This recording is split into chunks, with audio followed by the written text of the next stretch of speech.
Hello guys, welcome back to our channel. ఈరోజు మనం by కార్లో అయితే వెళ్తున్నాం. మోటో వ్లాగ్లో ఇవాళ ఇది కొత్తది. ఇవాళ ఖమ్మం నుంచి జోగులాంబ టెంపుల్కి అయితే వెళ్తున్నాం. అది హైదరాబాద్ నుంచి వెళ్ళాలి.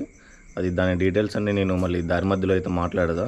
ఇప్పుడైతే మనం బయలుదేరదాం. కొంచెం చాలా లేట్ అయిందనమాట. సో మనం బై కార్లో మాట్లాడుకుందాం. ఎక్కడైనా ఆగినా కానీ లేకపోతే కార్లో వెళ్తున్నప్పుడు మాట్లాడుకుందాం. హలో గైస్, ఇప్పుడే మనం ఎక్కడున్నామంటే ఆల్మోస్ట్ సూర్యాపేట హైవేలో హోటల్ వివేరా దగ్గర ఉన్నాం, నార్కెట్పల్లి దగ్గర. చూడండి, ఇప్పుడైతే టిఫిన్ కోసం ఆగినాం. టిఫిన్ చేసేసి మళ్ళీ నాన్ స్టాప్గా అయితే వెళ్ళిపోవడమే. అందుకనే ఇక్కడ ముందు టిఫిన్ చేసేసి వెళ్ళిపోదామని ఆగాం. Let's go. మనం అయితే ముందు టిఫిన్ చేసేసి వెళ్ళిపోదాం. ఇప్పుడే భోజనం కూడా అయిపోయింది.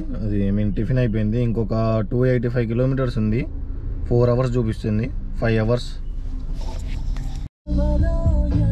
హలో గైస్, ఇప్పుడే మనం జోగులాంబ టెంపుల్కి అయితే వచ్చినాం. ఈ జోగులాంబ టెంపుల్ గద్వాల్ డిస్టిక్లో అలంపూర్ దగ్గర ఉన్నది. ఒకసారి మీరైతే చూడండి టెంపుల్ని. లోపలికి కెమెరాస్, ఫోన్స్ ఎలా ఉన్నాయో లేదో ఒకసారి లొకేషన్ చూడండి. సూపర్ ఉన్నాయి. ఇక్కడ నుంచి చూడండి, చాలా బాగున్నాయి. ఇప్పుడైతే కెమెరా లోపలికి ఎలా ఉంటే మీకైతే టెంపుల్ చూపిస్తా, లేదు అంటే కష్టం, బహుత్ కష్ట హై.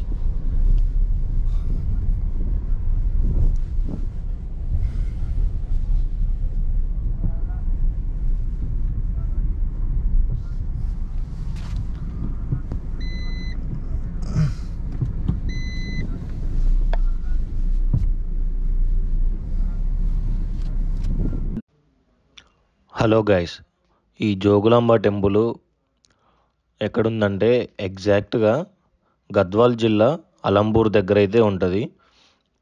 ఈ టెంపుల్ని చూడడానికి మేమైతే ఎర్లీ మార్నింగ్ 5కి అయితే రెడీ అయ్యాం. మన ఖమ్మం నుంచి అయితే 400 కిలోమీటర్స్ ఉంది. వయా హైదరాబాద్ నుంచి అయితే వెళ్ళాలి మనం.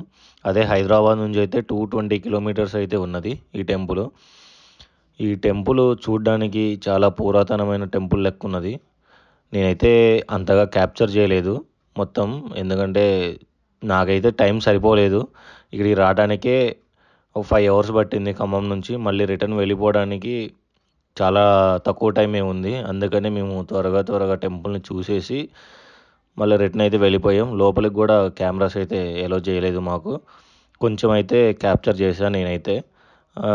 తిడుతున్నారు లోపల, కెమెరాస్ ఫొటోస్ దిగిన వాళ్ళనే తిడుతున్నారు. సో మేమైతే కొన్ని వీడియోస్ అయితే క్యాప్చర్ చేసాం. బయట కానీ సరౌండింగ్స్లో అయితే మేమైతే క్యాప్చర్ చేసాం. మీరు ఒకసారి చూడండి వీడియోస్ని. మీరైతే ఈ టెంపుల్ని తప్పకుండా చూడాల్సిన టెంపుల్ ఇది. చాలా చాలా పురాతనమైన టెంపుల్. టెంపుల్లో అన్నీ ధ్వంసం చేశారు. చూడండి, మీరు కనిపిస్తూనే ఉంటాయి కొన్ని మీకు చేతులు కానీ, కాళ్ళు, తలకాయలు. ఆ విగ్రహాలకైతే అన్నీ లేవు అన్నమాట. నేను చాలా అబ్జర్వ్ చేశా, అన్నిటికీ లేవు. కానీ ఈ గుళ్ళు అయితే చాలా అంటే చాలా బాగున్నాయి. 9 శివలింగాలు అయితే ఉంటాయి ఇవి లోపల. మళ్ళీ ఇంకొకటి జోగులాంబ ఆలయం అయితే ఉంటుంది. ఆ ఆలయానికైతే మీరు పిల్లర్స్ ఉంటాయి లోపల. జోగులాంబ టెంపుల్ పిల్లర్స్ ఉంటాయి. ఆ పిల్లర్స్కి మన ఇండియాలో ఎక్కడ శక్తిపీఠాలు ఉన్నాయో ఆ శక్తిపీఠాల ఫొటోస్ అయితే ఉంటాయి. నాకైతే మస్తు అనిపించింది ఆ టెంపుల్కి. మళ్ళీ ఇంకొకసారి అయితే తప్పకుండా రావాలనిపించింది. నేనైతే తప్పకుండా ఇంకొకసారి అయితే పక్కా ఫుల్ వీడియో చేస్తా. మీరైతే ప్రజెంట్ నేను తీసిన ఈ వీడియోని అయితే మీరు ఒకసారి చూడండి. గాయస్, ఈ టెంపుల్కి ఆనుకొని పక్కనైతే తుంగభద్ర రివర్ అయితే ఉన్నది.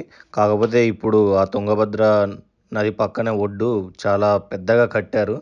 ఆ లోపలికి అటు సైడ్ ఎంట్రీ లేకోకుండా అటు సైడ్ రివరు కనపడకోకుండా చాలా హైట్గా కట్టారు ఆ రివర్ అయితే. అటు సైడ్ వెళ్దామంటే ఎంట్రీ కూడా లేదు. నాకు ఎటు సైడ్ కూడా కనిపించలేదు.